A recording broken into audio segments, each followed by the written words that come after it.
Hey Summoner, just another gamer here, and today we'll be doing on the Hall of Heroes that is for the Dark Undine.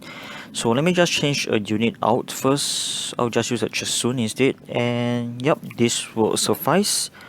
So for today we're doing from B1 until B3, we'll just use this lineup. Then probably in the evening I might just change another unit away. Then we will just auto everything. So for B1 wise, I'm guessing 5-star units should be able to do it, and you won't really need like a revival like what I'm doing. Okay, so that's a 1-hit KO. So we got the Menanan here, which is the Dark Sea Emperor. And that's paired with Baladions, okay.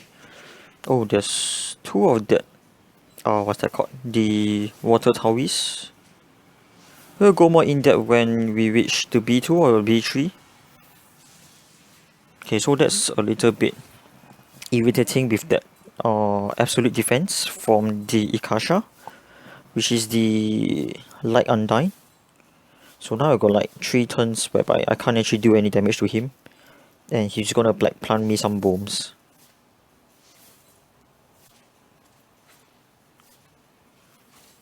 Okay, now they are able to clear this. Okay, so in B1 there's only one boss, whereas for B2 and B3 there'll be 2 and 3 boss respectively. So when you clear this, there will also be 5 crystals. Yep. And there isn't guaranteed that you actually get the pieces on B1, but whereas for B2 and B3 is guaranteed.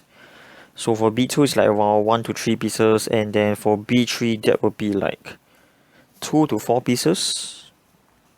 And of course B3's difficulty is way higher.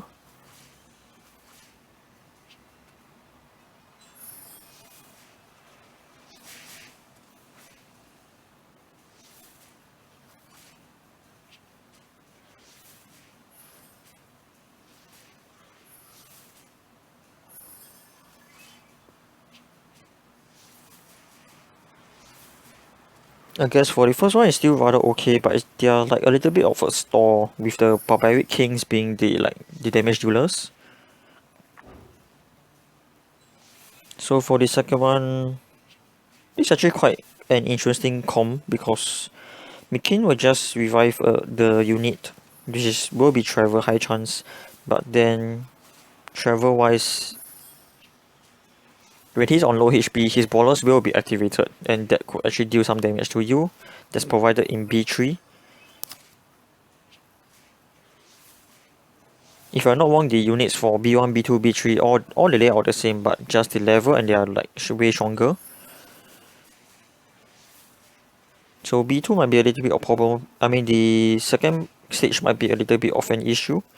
So for this guy, he will transfer you the weakening effects. Then the second skill is that he will actually remove on your buff, and then the second hit will actually reset your cooldown. Then his passive is like increase attack if the enemy doesn't have a, I think have a debuff or something. We'll catch that later in B3.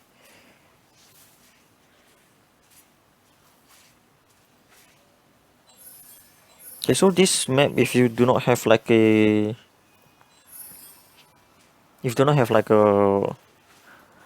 immunity or all this removal for buffs, that might be a little bit problem and might take you a little bit of time.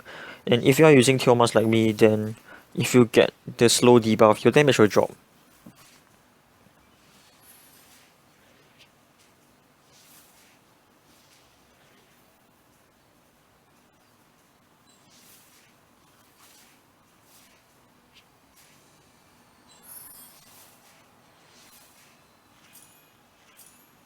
So we have double bombs now, and then we need Velmos to like clear the bombs. High chance. That's like the trend at the moment and still ongoing. And then, I mean, I can actually click this away, but then I just want to just auto this, because this will be like a test for you guys and also for me to see like how it's going to be when it's the next level. Because 60 hours you won't possibly be like manually through the 60 hours. So I got probably need like a buff remover for this because at B3 there will be the Dark and the Light Undine. So not sure who will be the last unit. Hopefully it won't be like McKean because McKean will go and like revive it. Alright, so we are done with B2 and then we'll move on to B3. So we got one more piece. Then the first clear reward. So now this will be B3 like the actual test to say.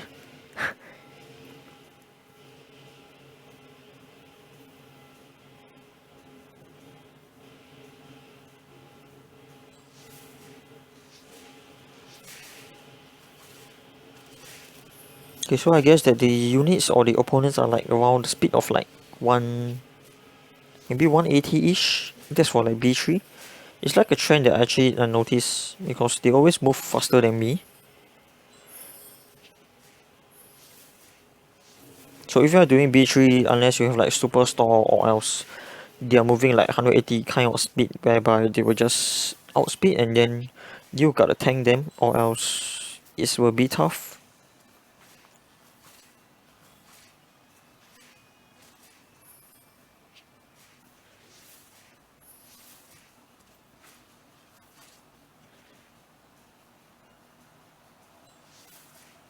So now we see on the Trevor that portion whereby if Mickey were to like revive it, then someone might just die. So the revive will be coming in like right after this. Then Trevor is and definitely on Brawler's Wheel. Okay, I'll probably keep that one.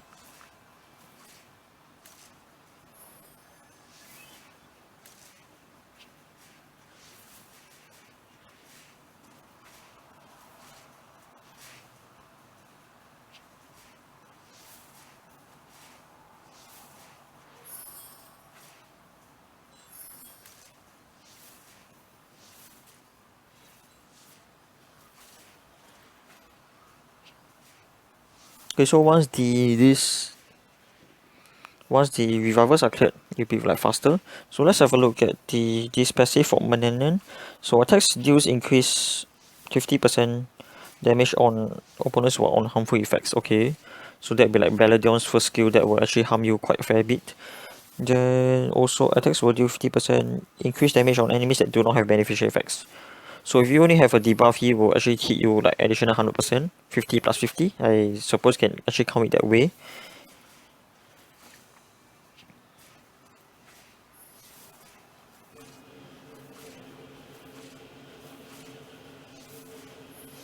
Then he's already packed with like a Baladion, but I think Baladion is much better. And then I feel like this third stage is more like a stall. If you can actually tank this through, you'll be much or less, more or less safe.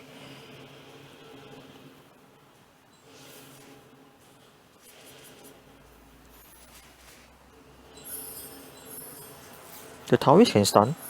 Oh yeah, if my unit is on slow, then he can actually stun my units. So apparently that my Baladion got the slow from the first hit and then the second hit becomes a stun. So okay. And Thomas is like getting all the damage right now because their voice against that there'll be like elemental advantage.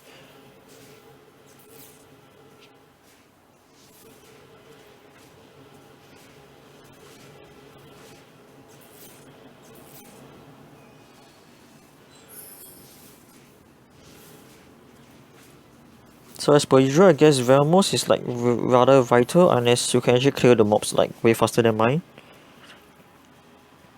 Especially right now, there'll be like all the bombs and all the heal blocking coming in.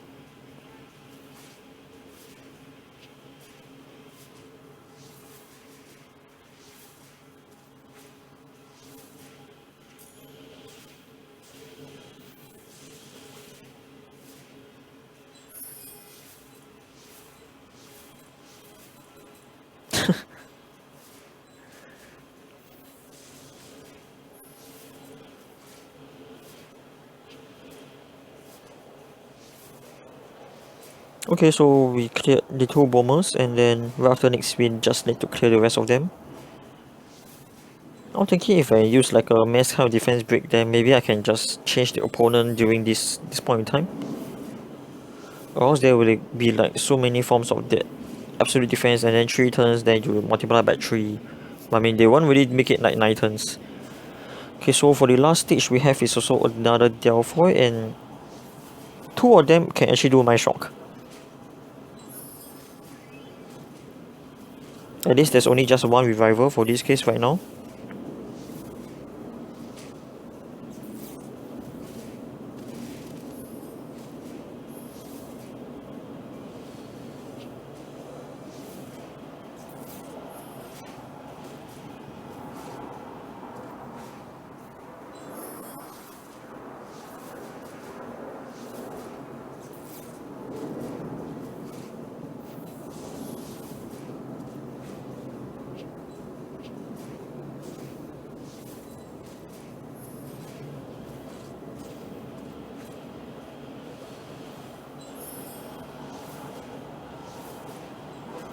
I felt that this absolute defense is like wasting a lot of time. And then right after this, Ikasha is like going to, no, it's Tilasha, right? Yeah, Tilasha is like going to do the revive. And then if he does if Tilasha actually, I mean Tilasha then revive on the Ikasha, then Ikasha will do the absolute defense. It's gonna waste me quite a fair bit more of time.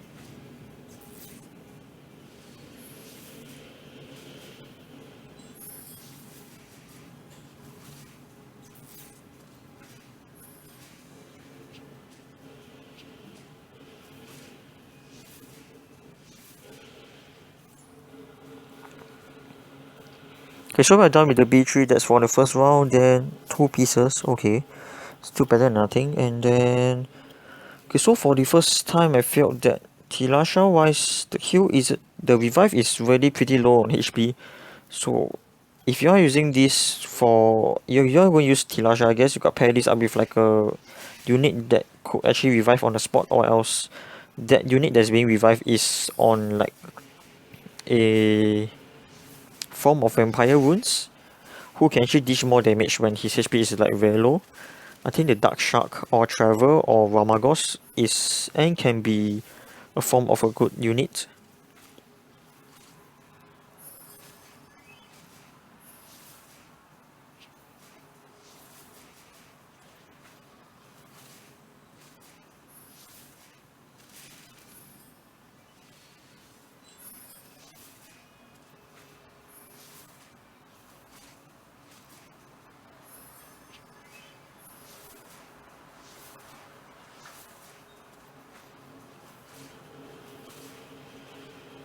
Okay, so we're done with the first stage.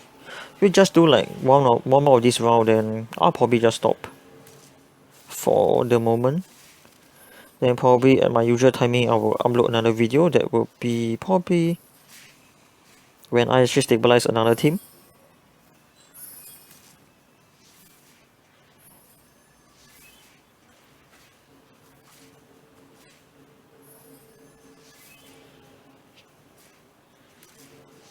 I feel that this stage is okay, rather safe, because Trevor would naturally, I don't know why, but usually that he'll use the second skill.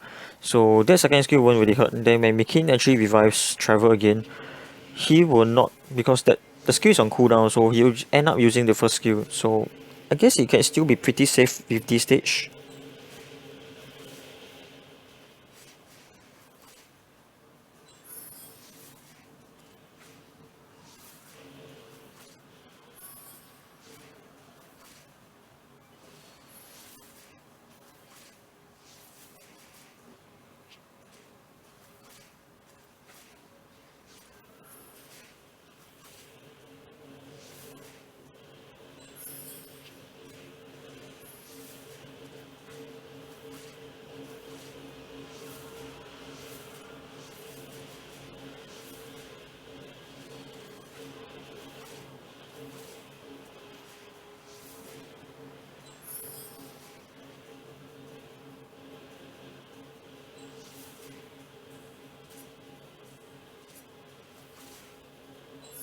So the Taoist also just got a recent buff from the first skill.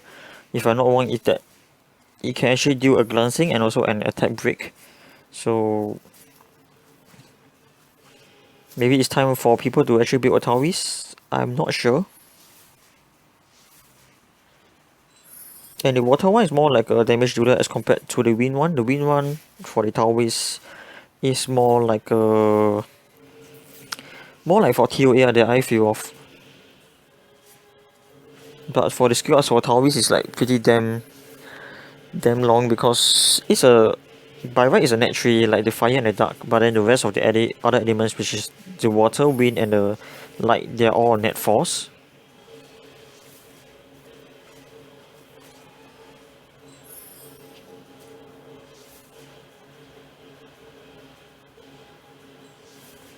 Okay, so this will be the like store stage.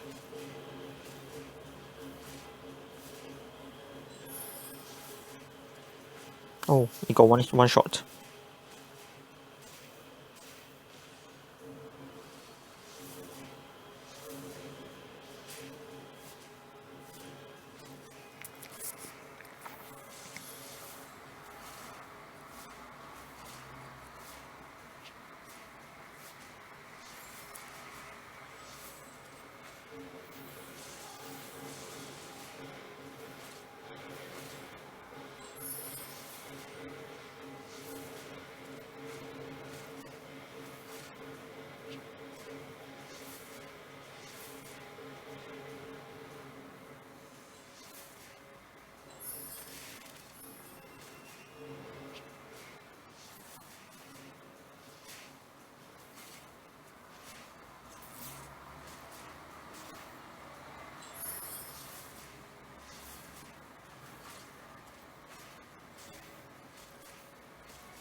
I think this one is rather lucky whereby the Dark Undine just used the absolute defense on herself.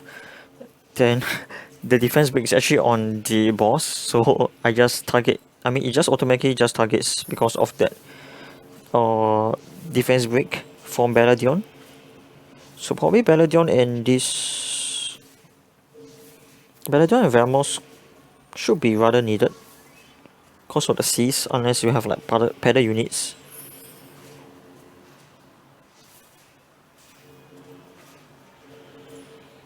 Alright, so that's all for what we have for today. Then if there's any other things that I'm gonna like add in, I will probably put them in the description bar below, or else I'll be saying that in the next video. That will be like in around approximately 8 hours time. Yep, I'll probably do another team, but definitely might not be this. So I'll see you guys later. So thanks for watching and goodbye.